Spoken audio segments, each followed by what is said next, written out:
Hey guys, I just want to say welcome back to my channel and thanks for everybody's support this far. Before we begin, please do subscribe, and if you like this video, give it a thumbs up.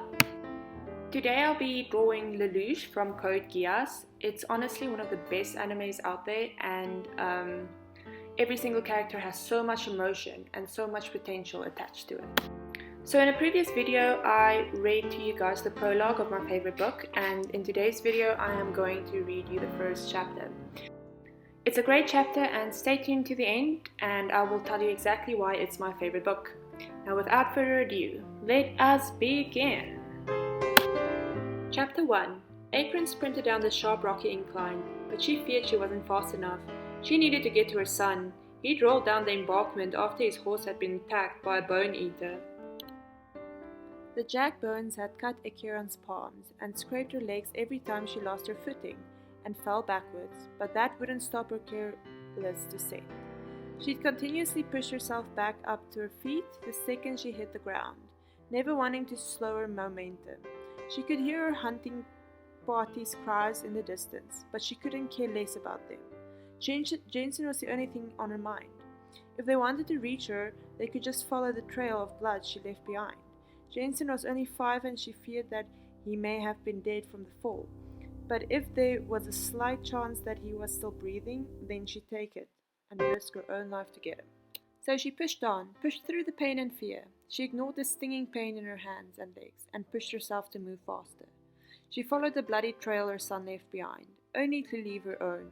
She needed to get to him quicker because if he wasn't dead, then he was injured and she wouldn't allow her son to become prey. Her lungs burned as she neared the small grassy bottom of the incline. The grassy embankment was nearly a meter wide before it took a plunge into a low-lying forest. She frantically looked around for Jensen, and as much as she wanted to scream out his name, she knew that she'd only draw attention to herself. "Where are you?" she cried only in her thoughts. Akron spotted his blood, and her heart sank when she saw that the trail went over the embankment. She ran into its edge and looked down. She breathed a sigh of relief when she saw that the fall wasn't high enough to kill Jensen. She readied her bow as she scoured the low-lying forest through its patchy canopy. She stilled when she spotted golden locks that matched her own. He was alive, bloodied and filthy, but alive and standing deep within the forest. She was about to give a sharp whistle through her teeth, but stopped herself when she spotted a Cimmerian hind taking notice of her son. The Cimmerian deer were elusive creatures that were sacred to the goddess of the hunt. Both the stags and hinds were indistinguishable, aside from the males being far larger. They were impossible to hunt down, as their fur was impenetrable and they were faster than arrows. The hind's brazen hooves didn't make a sound as it approached Jensen, who stood dead still. No doubt he was in awe of the creature's size and old appearance. The sun gave its white fur an iridescent glimmer, and its golden antlers could rival the light of the moon soon. Akron wanted to yell at Jensen to run, but didn't want to risk her son's life by scaring the unpredictable hind. Akron drew her bow and took aim at the creature's own weakness, its eyes. She had a clear shot, slowly exhaled, and released the arrow. The arrow flew, but it was knocked far off course by another arrow. Akron swiveled in her heels and took aim at the archer on the nearby ridge. Akron gave a loud snarl. "Damn it, Diana." The brunette huntress shook her head slowly, the fury all too clear on her tanned face. She narrowed her forest green eyes in a warning. Akron reluctantly lowered her black, recurved bow that had bladed iron tips in its nocks. It could be wielded as a weapon should the archer run out of arrows. She turned back towards Jensen as Diana made her way down. She practiced far more caution than Akron. Diana walked towards Akron as she wiped her hands on her pants and fixed her ponytail of curly chestnut hair. "Don't be angry with me," she said as she pinned the loose curls back. Akron gave a low snarl as her best friend. "If my son dies, I'll kill you. Kill the hind and you'll incur the wrath of the goddess of the hunt." "Then she'll have to face me," Akron bristled. Diana sighed. "The hind won't kill your boy, and you can be sure of this?" "Of course I can." Diana waved her off with a tanned hand. Seeing a Serenian deer and having no qualms to harm it results in luck, and if you're able to touch one, then you'll gain near-perfect marksmanships, bestowed upon by the goddess of the hunt. Akron watched intently as Jensen stroked the head of the hind bowing before him. He's seriously injured, Akron passed as she folded her arms, her nails digging into her strong arms. We need to get to him. Calm yourself, Diana patted her shoulder. In assurance, she gave a flick with her chin towards the hind. Look there! They watched as the Serenian fawn continuously made its way to Jensen from behind its mother. Shit! Akron hissed under her breath. A hind was fine, but a mother was a different monster to deal with, especially when its offspring was close to the unknown threat. Akron was about to lose her mind, but Diana dug her own nails into Akron's shoulder. Calm yourself and just watch. The fawn made his way to Jensen and licked his wounds, causing them to close instantly. Diana loosened her grip and said softly, See? The fawns can heal wounds by licking them. They maybe have saved his life right now.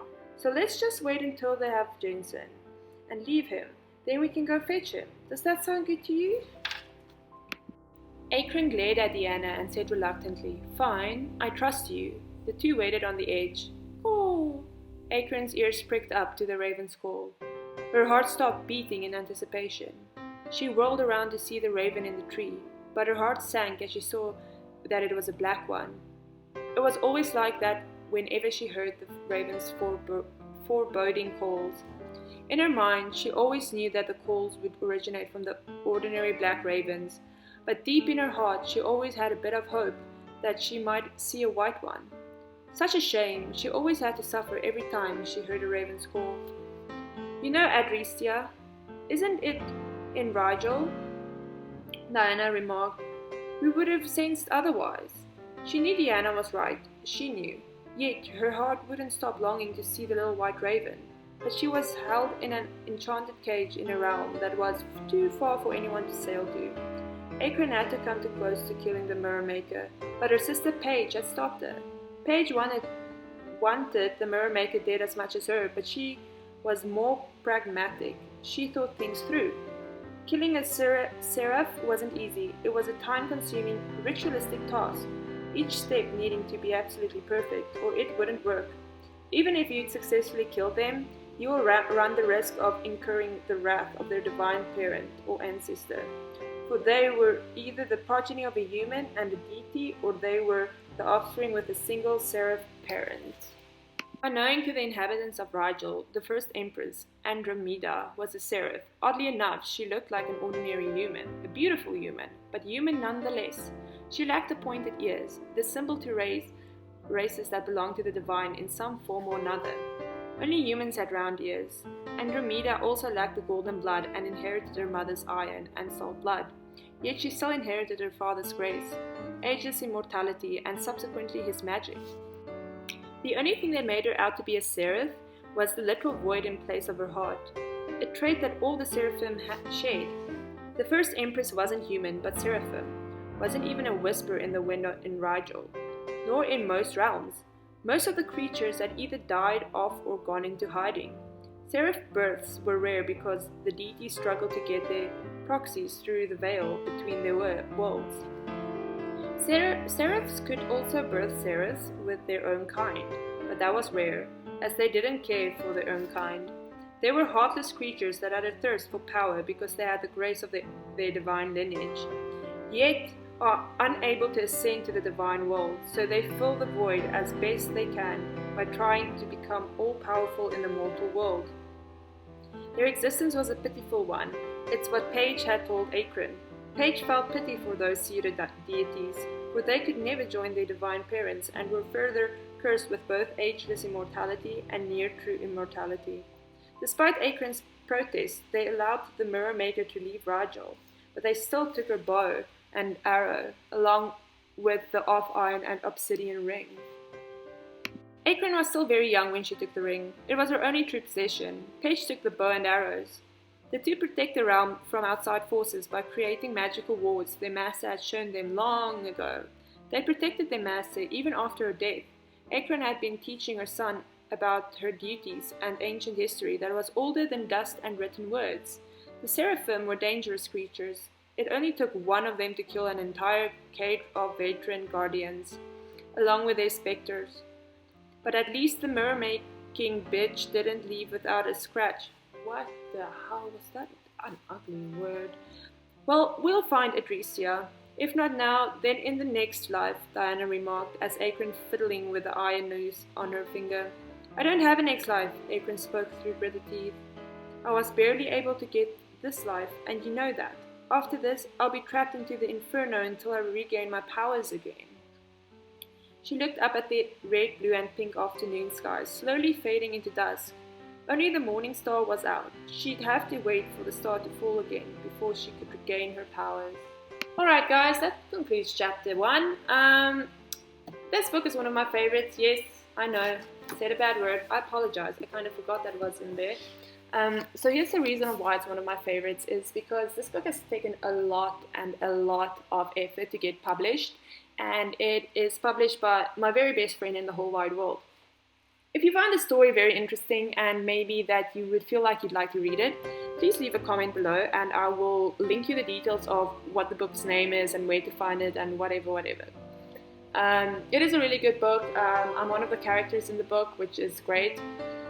And I really do believe it deserves a read.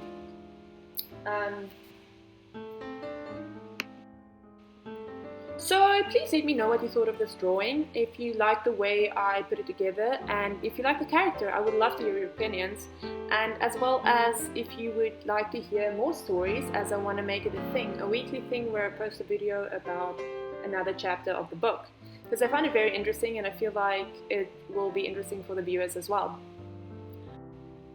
Anyways, I hope you guys enjoyed this video and this book. If you did, please give it a like, a thumbs up, whatever you want to call it, and please tune in for the next videos, and please subscribe. I would love to hear some opinions of you on all my videos. Feedback is highly appreciated.